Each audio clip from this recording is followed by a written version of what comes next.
श्री स्वामी समर्थ मंडळी, खूप खूप स्वागत आहे तुमचं माझ्या नवीन एका व्हिडिओमध्ये. आज माझ्या पारायणाचा दुसरा दिवस होता.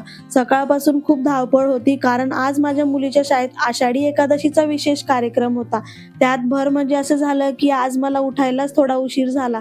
त्यामुळे सगळी कामं घाईघाईत करावी लागली. रात्री थोडंसं उशिरा झोपले, त्यामुळे सकाळी जाग काही आलीच नाही. पण एवढ्या धावपळीतही एक गोष्ट मी कधीच चुकवू शकत नाही, ती म्हणजे तुळशीची पूजा आणि महादेवांच्या पिंडीची पूजा. अंघोळ करून सगळ्यात आधी मी बाहेर येऊन तुळशीची पूजा केली. नाशिकमध्ये सध्या सतत पाऊस सुरू असल्यामुळे वातावरण खूपच छान झालेलं होतं. हलका हलका रिमझिम पाऊस, गार वारा आणि हिरवागार निसर्ग, सगळंच बघायला खूप छान वाटतं. खरं तर असा अधूनमधून पडणारा पाऊस छान वाटतो, पण जेव्हा अनेक दिवस सतत मुसळधार पाऊस पडत राहतो, तेव्हा दैनंदिन कामांमध्ये अडचणी येतात, बाहेर पडणं कठीण होतं आणि मग त्या पावसाचाही थोडासा कंटाळा यायला लागतो. त्यामुळे निसर्गाचा हा सुंदर आनंदही संतुलित असला तरच जास्त सुखावणारा वाटतो. इकडे माझी पूजा पूर्ण झाली आणि तिकडे खुशीच्या पप्पांनी खुशीला आंघोळी घालून दिली. त्यामुळे माझं एक काम कमी झालं. खरं सांगायचं तर सकाळच्या धावपळीच्या वेळेत त्यांची मला खूप मदत होते. खुशीला आंघोळ घालणं, तिला तयार करणं ही कामं बहुतेक वेळा तेच करतात. आमच्या मॅडमला आहे ना, सकाळी उठायचा खूपच जास्त कंटाळा येतो.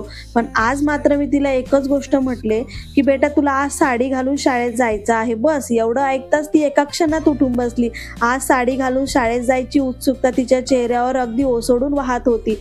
आषाढी एकादशीच्या निमित्तानं शाळेत नऊवारी लूक करून यायला सांगितलं होतं. तिने जी नऊवारी घातली आहे ना, ती तिच्या मामाच्या म्हणजे माझ्या भावाच्या लग्नासाठी खास शिवून घेतली होती.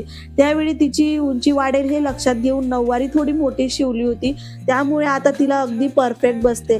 भावाच्या लग्नात तर तिने 1 तासही नऊवारी घातली नव्हती, कारण त्यावेळेस ती लहान होती. तिला जास्त काही समजत नव्हतं. पण आज मात्र अगदी आनंदाने तिने ती नऊवारी साडी घातली. मला फक्त एकच टेन्शन होतं, की शाळेतून घरी येईपर्यंत ही नऊवारी तशीच नीट राहील की नाही. मग मी तिचा छान असा मेकअप करून दिला, केसांची छान अशी हेअरस्टाईल करून दिली. पण तिच्या पप्पांना वाटलं की अजून काहीतरी बाकी आहे. मग त्यांनी स्वतःच्या हाताने तिच्या कपाळावर सुंदर असा टिळा लावून दिला. एकादशीचा दिवस आणि नऊवारीचा पारंपरिक लूक, मग टिळा तर लावायलाच हवा ना. नंतर मग तिचे पप्पा तिचे फोटोज काढत होते. पण माझी मुलगी काय करते, नाही तेव्हा एवढी छान छान पोज देते फोटो काढण्यासाठी, पण ज्यावेळेस मी तिची तयारी करून देते किंवा छान असं काहीतरी कार्यक्रम असतो, त्यावेळेस मात्र ती अजिबातच फोटो काढण्यासाठी नीट उभी राहत नाही. तिला एवढं सांगावं लागतं ना, तेव्हा कुठेतरी ती उभी राहते. कसेबसे तिच्या पप्पांनी तिचे छान छान असे फोटोज काढले. त्यानंतर मग ते तिला शाळेत सोडण्यासाठी गेले. आणि खरंच माझं बाळ आज इतकं गोंडस दिसत होतं, की माझी नजरच हटत नव्हती तिच्यावरून. ती शाळेत गेल्यानंतर मग मी इकडे स्वयंपाक करायला घेतला. आहोंना पण ड्युटीवर जायचं होतं, म्हणून म्हटलं आधी स्वयंपाक आणि घरातली बाकी सगळं कामं आवरून घेते, म्हणजे निवांतपणे पारायणाला बसता येईल. आज माझ्याकडूनच ही चुकी झाली. जर मी सकाळी लवकर उठले असते तर एवढी धावपळ झालीच नसती. माझा नेहमीचा अनुभव असा आहे, की सकाळी लवकर उठून आधी पारायण पूर्ण केलं, की 11 वाजेपर्यंत घरची सगळी कामं सहज पूर्ण होतात. पण उशिरा उठल्यामुळे आपणच आपलं नुकसान करून घेतो आणि आज अगदी तसंच माझ्यासोबत झालं. सगळी कामं आटपल्यानंतर मग मी शांत मनाने पारायणाला बसले. सर्वप्रथम 108 वेळा श्री स्वामी समर्थ या नामाचा जप केला. त्यानंतर 108 वेळा गायत्री मंत्राचा जप केला आणि मग भक्तिभावाने पारायण वाचायला सुरुवात केली. दुसऱ्या दिवसाचं पारायण वाचून झाल्यानंतर मला एक खूप सुंदर गोष्ट शिकायला मिळाली. आपल्या आयुष्यात कितीही अडचणी, संकट किंवा धावपळ आली तरी स्वामींवरची श्रद्धा आणि विश्वास कधीच कमी होता कामा नये.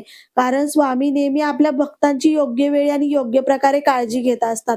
या पारायणातून आणखी एक महत्त्वाची शिकवण मिळते, ती म्हणजे संयम. अनेकदा आपण केलेल्या प्रार्थनेचं फळ लगेच मिळावं अशी अपेक्षा करतो. पण स्वामी आपल्यासाठी जे योग्य असतं ते योग्य वेळ आल्यावरच देतात. त्यामुळे घाई न करता श्रद्धा आणि संयम कायम ठेवणं गरजेचं आहे. तसंच फक्त पूजा, जप किंवा पारायण करून फक्त भक्ती पूर्ण होत नाही. आपल्या वागण्यात नम्रता, प्रामाणिकपणा, दयाळूपणा आणि इतरांना मदत करण्याची भावना असणंही तितकंच महत्त्वाचं आहे. कारण खरी भक्ती ही आपल्या आचरणातून दिसून येते. चला तर मग भेटूया पुढच्या व्हिडिओमध्ये. श्री स्वामी समर्थ.